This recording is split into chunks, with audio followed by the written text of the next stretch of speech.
What's up guys, it's Andrew, welcome back to my channel, and this is my review of the 2018 iPad Pro. Now, as a summary of my whole review, I'm probably going to say this over and over again. The hardware of the iPad Pro is super great, but I think the software is kind of limiting. With iOS 12, it's like there's not really a lot of customization or like a full laptop experience that can finally answer the question if the iPad Pro can replace your laptop for once. The hardware on this iPad Pro is super awesome.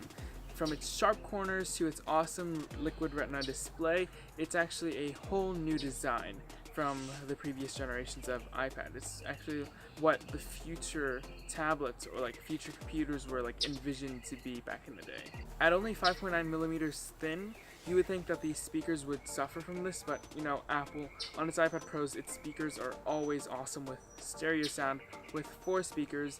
I have the 11-inch model, but the speakers on this are super great.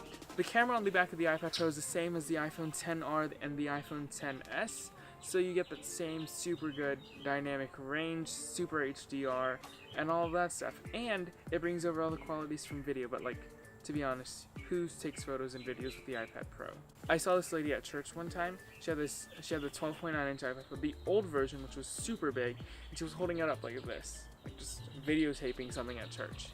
And that was one of the most absurd things that I've ever seen. So already you can tell that the iPad Pro does not have a home button, and it has a brand new liquid retina display. So it's basically a liquid retina display that Apple's able to mask the corners off of. Okay, so let's talk resolution for these iPad Pro displays. I know resolution doesn't really matter when you have a retina display because anything above like 300 ppi is like invisible to the naked eye, like you can't tell the difference between the pixels. But you know, for the people that are counting, the 11-inch model has a resolution of 2388 by 1668, while the 12.9-inch has a resolution of 2732 by 2048.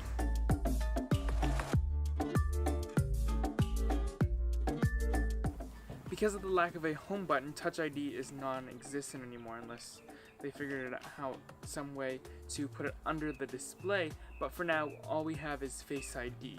And Face ID uses a whole suite of like a flood illuminator, an infrared camera, and like multiple cameras to make sure that it's accurate. And also Face ID is even more accurate than Touch ID. So it's great when it comes to the iPad, and it's super convenient too. You don't want to like press your thumb or your finger onto the screen or the home button to unlock your iPad anymore. You can just look at it and swipe. The iPad Pro is packing a A12X Bionic chip inside, which is more powerful than 95% of PCs. So you know, there's that power inside. And for those of you who actually care about RAM, which doesn't really matter in the Apple ecosystem these days because of Apple's awesome optimization, but all of the iPad Pros come with 4 GB of RAM, but the 1 TB versions of both iPads comes with 6.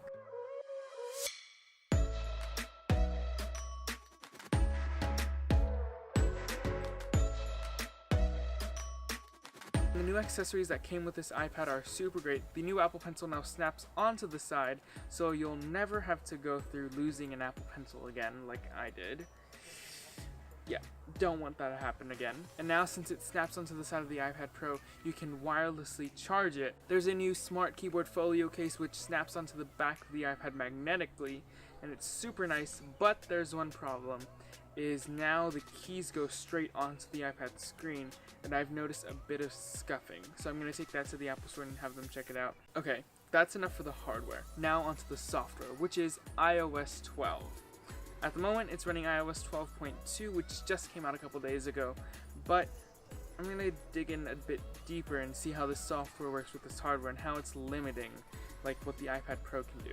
There are a lot of things that I can do on my iPad, but there are some things that I wish that I need to still pull out my MacBook Pro for, which is sometimes video editing takes forever because I am using LumaFusion, but sometimes it's easier to go straight into Final Cut and use that MacBook Pro's awesome i7 chip and the 16 GB of RAM and just power through that video like that. And also color correcting is super great on both actually, but sometimes I think Final Cut gives me more flexibility, and if I want to add that more like up that professionalism and like add more like complex things, I might go into Premiere and edit my videos. Maybe in the future I'll start editing like my vlogs or my cooking videos on my iPad Pro to see how that works out.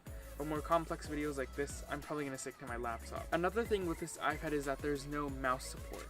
So like I can't use a pointer or anything. The Apple Pencil I learned from a TLD Today video that I can use as a mouse when I edit. But sometimes I wish there was full mouse support so I can just use both of my hands without having to touch the screen for everything. And then I was looking at some concepts the other day on Instagram, and it was showing that future things with the Magic Mouses, the trackpads, and also it came with a full file system, which is super important when it comes to a laptop. A proper file system so you can plug in flash drives, hard drives, and other peripherals that you would usually connect with your laptop on your iPad. Okay, let's talk price. The smaller 11-inch iPad Pro starts at $799, which is what the original 12.9-inch iPad Pro started back in 2015. The new Apple Pencil, if you add that on, costs another $129, and the brand new Smart Folio case adds another $200 on top of that. Now it's already starting to add up. And then when you go on to the 12.9-inch iPad Pro, that starts at $1,000. And if you add on the Apple Pencil and the Smart Keyboard Folio, it all adds up. And that's just for 64 gigabytes of base storage with just Wi-Fi, not even including cellular or like increased storage spaces. So this iPad Pro is starting to add up.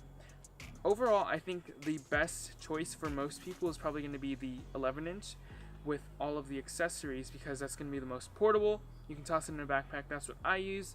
I use that to take notes in school, Photoshop, edit a bit, and then that's basically it.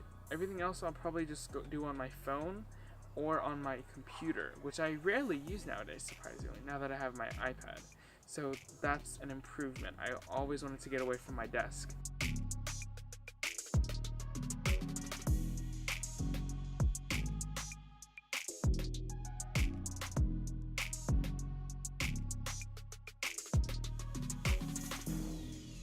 Overall, this iPad Pro is perfect for my daily use, and when it comes to things like traveling and photo editing and video editing, this iPad Pro is great for that. If you're just a regular person or a student trying to take notes and do some light like photo work or anything or projects, this iPad Pro is perfect for you. I would recommend the 11-inch because that's the cheapest and it's the most portable. And if you're an artist, get the Apple Pencil. And if you're a writer like me, when you're typing up scripts a lot or something like that, or books, get the Smart Keyboard Folio. This iPad Pro is going to be great for everyone. And we're only a couple months away from WWDC, which means iOS 13 is coming out.